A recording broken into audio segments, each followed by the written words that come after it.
할렐루야. 2024년 8월 26일 월요일 아침입니다. 계속되는 통독의 말씀, 오늘은 에스겔 14장의 말씀으로 함께 묵상합니다. 며칠 전 다큐멘터리 하나를 접하게 됐습니다. 그 다큐멘터리는 펭귄 가운데 몸집이 가장 큰 황제 펭귄에게는 특별한 삶의 방식이 있다는 것을 보여주는 영상이었습니다. 알을 낳을 때가 되면 수많은 황제 펭귄들이 안전한 얼음을 찾아 해안에서 수십 혹은 수백 킬로미터 떨어진 곳으로 이동한다고 합니다.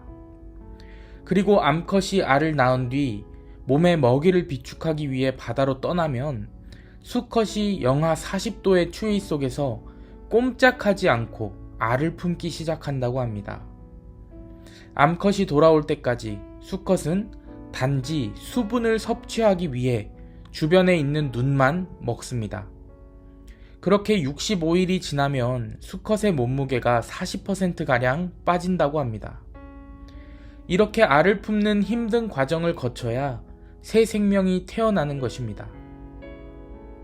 근데 중간에 황제 펭귄이 알을 품다가 놓쳐버리면 얼마 지나지 않아 기온 때문에 알이 얼어버리거나 혹은 터져버린다고 합니다.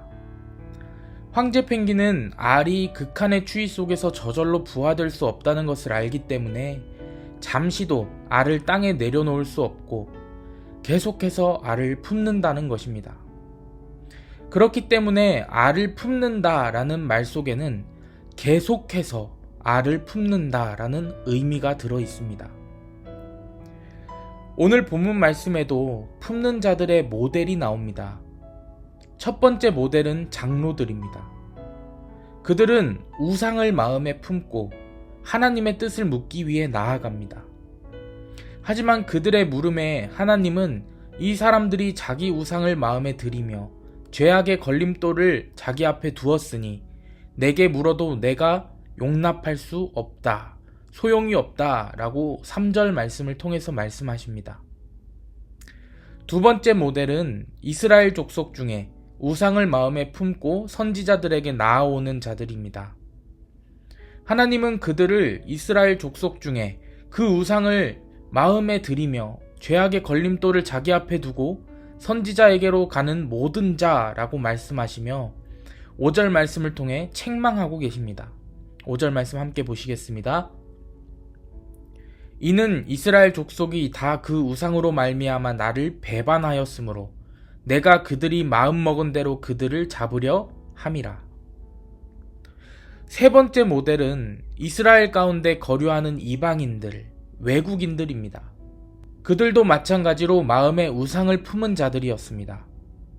하나님은 또한 그들을 향하여 나는 그들을 대적하여 놀라움을 주고 백성 가운데 끊으리라 라고 말씀하십니다. 오늘 말씀을 바라보며 이 세 모델의 공통점이 무엇인지 아시겠습니까?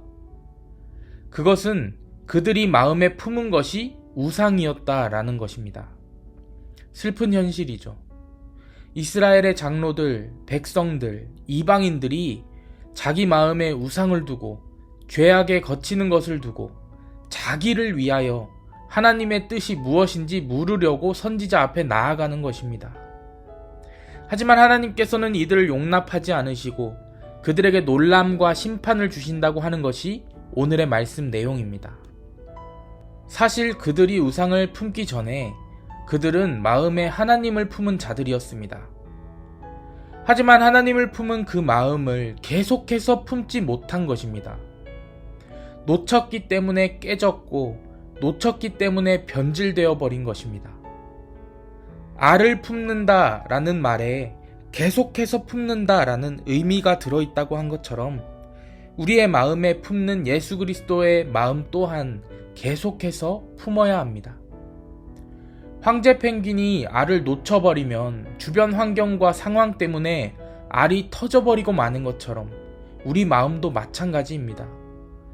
예수 그리스도를 향한 마음을 품었지만 그것이 지속되지 못하고 놓쳐버리는 순간 그 마음이 터져 어떻게 변질될지 모르는 것입니다.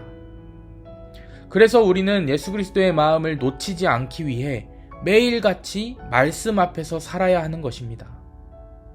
말씀을 놓치지 않는 것이 하나님의 마음을 품은 자들의 모습입니다.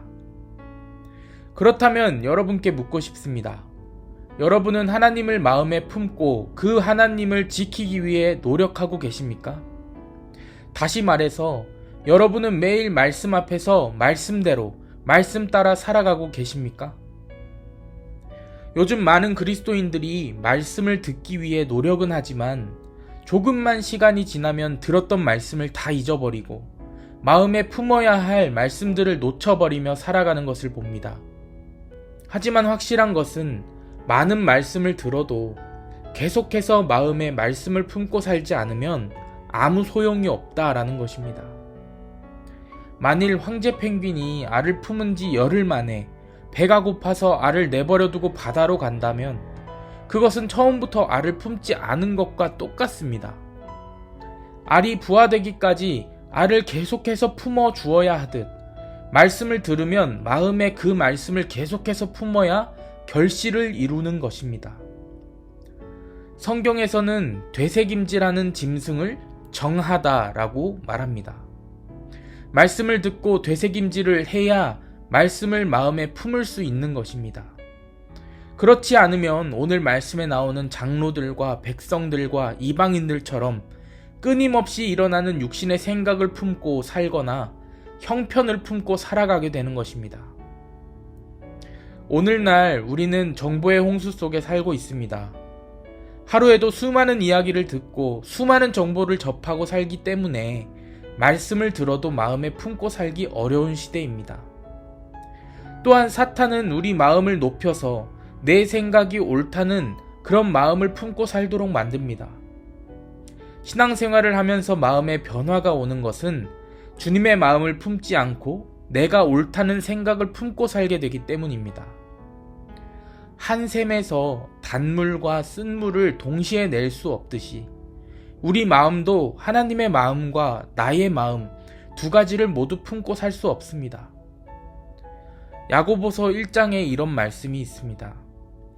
이런 사람은 무엇이든지 주께 얻기를 생각하지 말라. 두 마음을 품어 모든 일에 정함이 없는 자로다. 오늘 이 아침 오직 하나님의 마음만을 계속해서 품는 저와 여러분 되기를 축복합니다. 하나님의 마음을 품기 위해 매일같이 말씀 앞에 나아가는 노력이 저와 여러분의 삶에 있기를 축복합니다. 사도 바울은 빌립보 교회 성도들에게 보내는 편지에서 이 마음을 품으라 곧 그리스도 예수의 마음이니 라고 격려하고 도전하고 있습니다. 예수 그리스도의 마음은 말씀 곳곳에 정확하게 적혀 있습니다. 그렇기 때문에 우리는 마음에 말씀을 품어야 하는 것입니다. 하나님께서 우리에게 허락하신 이 땅에서의 남은 모든 시간 동안 일시적인 것이 아니라 계속해서 말씀을 품어 마지막 주님을 뵙는 그 영광의 순간에 말씀의 결실을 맺는 은혜를 누릴 수 있는 저와 여러분 되시기를 주님의 이름으로 간절히 축원합니다. 아멘.